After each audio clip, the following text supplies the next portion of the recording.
भर ना सो पैनी तहरात में जगे रही। फोनवा उठवल रहली तू ना देख लू हम ठगे रही।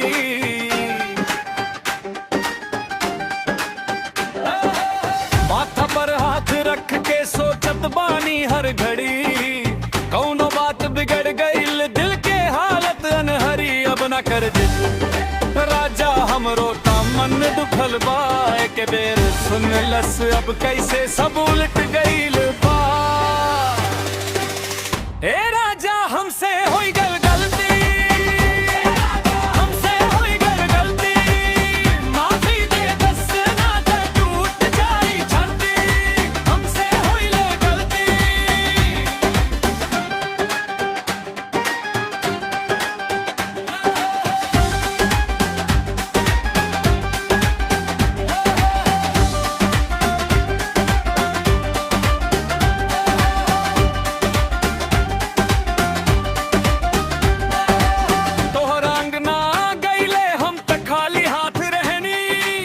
हंसी मजाक में ना जाने कौन बात कह दी हनी।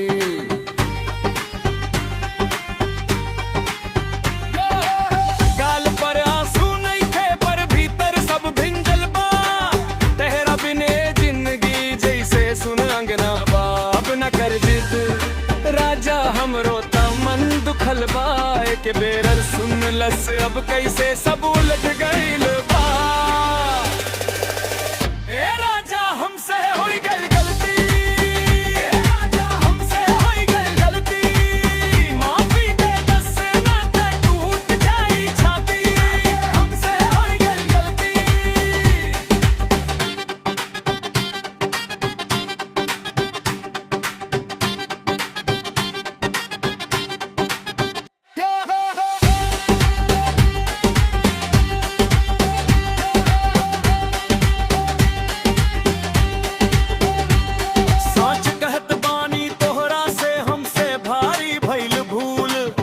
आज के बाद न दोहराइब तू बस फेर से बोल।